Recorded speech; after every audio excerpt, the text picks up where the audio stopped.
Shalom, selamat pagi jemaat dikasih Tuhan. Kita kembali lagi berjumpa dalam renungan pagi. Mari pagi hari ini saya mengajak kita semua untuk bersama-sama kembali merenungkan firman Tuhan.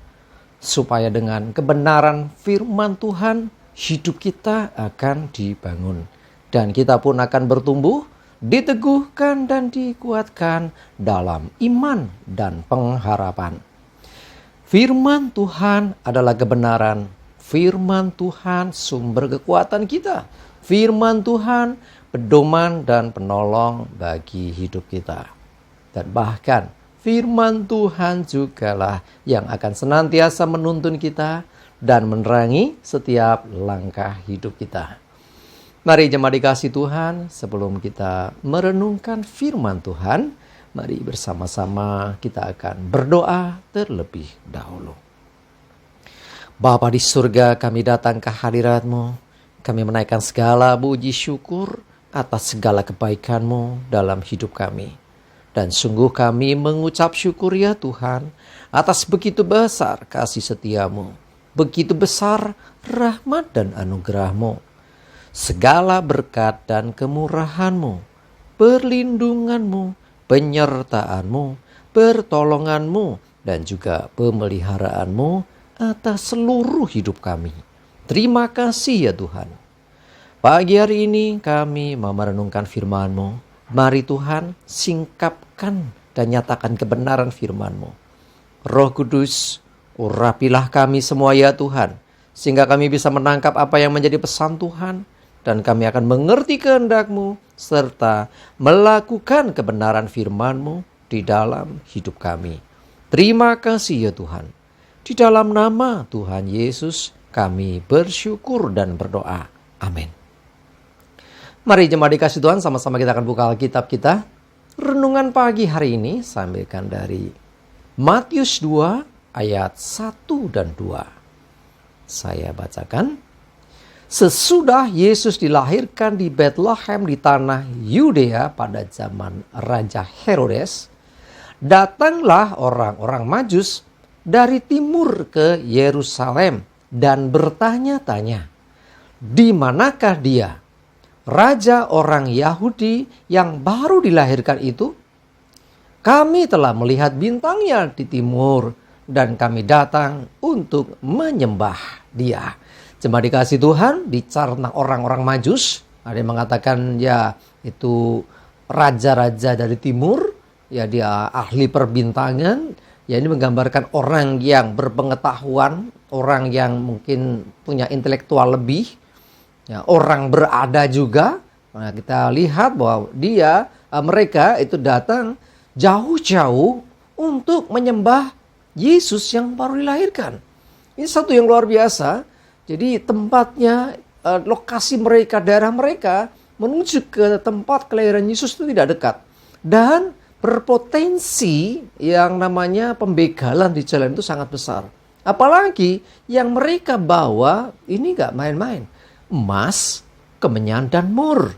Ini barang-barang berharga pada masa itu. Emas, ya kita tahulah, sampai sekarang logam mulia itu mahal sekali.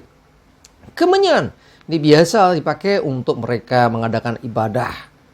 Mur ini salah satu yang dipakai juga untuk campuran membuat minyak urapan. Semua itu barang-barang atau harganya mahal. Artinya itu barang berharga. Cuma dikasih Tuhan, mereka mengetahui melalui bintang yang mereka lihat. Dan berdasarkan pengetahuan yang mereka mengetahui, kalau ada bintang yang seperti itu, yang kelihatan itu menandakan ada raja besar. Raja yang berkuasa nantinya itu baru lahir. Jadi artinya mereka ini sudah punya pengetahuan tentang itu. Dan lebih lagi, mereka bertekad. Mereka mau mencari di mana keberadaannya untuk menyembah dia. Walaupun sesungguhnya perjalanan mereka, petualangan mereka nantinya itu menjadi petualangan yang tidak mudah. Dan berdasarkan pengetahuan juga, namanya raja, lahirnya mesti kerajaan. Itulah yang membawa mereka akhirnya datang kepada Raja Herodes. Nah, tidak langsung ke Bethlehem, tapi ke Herodes dulu. Karena raja itu mesti di istana, pikir mereka. Ya, berdasarkan pengetahuan, semuanya berdasarkan perhitungan-perhitungan. Ya, singkat cerita, nanti kalau kita tahu bahwa akhirnya mereka pun bisa sampai Herodes, dan akhirnya singkat cerita ketemu dengan Yesus, dan mereka tidak kembali kepada Herodes, tapi diperingatkan dalam mimpinya, mereka mengambil jalan lain. Jemaat dikasih Tuhan, satu hal pelajaran buat kita. Orang-orang Majus, ya mungkin mereka tidak termasuk dalam bangsa Israel pada masa itu. Tetapi mereka orang-orang yang memiliki hati yang luar biasa untuk menyembah Yesus. Sekalipun mereka harus berkorban waktu, berkorban harta, juga keselamatan mereka tentunya. Dan itu bukanlah hal yang mudah. Tetapi kita melihat sesuatu yang luar biasa di sini. Dan itu nanti kalau kita perhatikan selanjutnya lagi, kita mendapati Maria pun dibuat takjub dengan apa yang terjadi. Orang-orang ini siapa? Gitu kan? Ya, tetapi terlepas dari itu, coba dikasih Tuhan pelajaran buat kita semua. Kita harus belajar dari orang Majus untuk dalam hal bagaimana dia berkorban untuk menyembah dia, untuk memberikan persembahan kepada Yesus. Mereka butuh pengorbanan yang tidak mudah. Bukan hanya masalah materinya, tetapi juga banyak hal yang lain. Mari jemaat dikasih Tuhan, bagaimana dengan kita? Bagaimana kita menyembah Tuhan, beribadah kepada Tuhan? Mungkin kita tidak perlu waktu yang panjang perjalanannya, nggak jauh mungkin. Tetapi apakah hati kita itu juga memiliki kerinduan yang dalam seperti orang-orang Majus ini? Seharusnya demikian. Kita lebih dimudahkan, jarak tidak terlalu jauh, ya, dapat dijangkau dengan mudah. Yuk, untuk kita menyembah kepada Tuhan Yesus, sudah semestinya memberi waktu, memberikan persembahan yang terbaik, termasuk ya pengorbanan kita. Ya jangan gadekan ibadah kita. Ya waktu untuk kita nyembah Tuhan dengan kegiatan yang lain. Dengan kegiatan di luar gereja yang mungkin banyak di sana menarik. Ya mulai dari ya jalan-jalan lah, healing-healing atau apa. It's okay. Tapi jangan korbankan waktumu. Orang-orang Majus mengorbankan waktunya. Dan mereka akan berjumpa dengan Yesus. Dan satu sukacita yang luar biasa mereka boleh alami ketika mereka berjumpa dengan bayi Yesus. Mari jemaat dikasih Tuhan, Natal ini bagian kita untuk kita menjumpai bayi Yesus, menyembah dia dengan lebih baik lagi daripada yang sudah kita lewati. Amin, kita berdoa.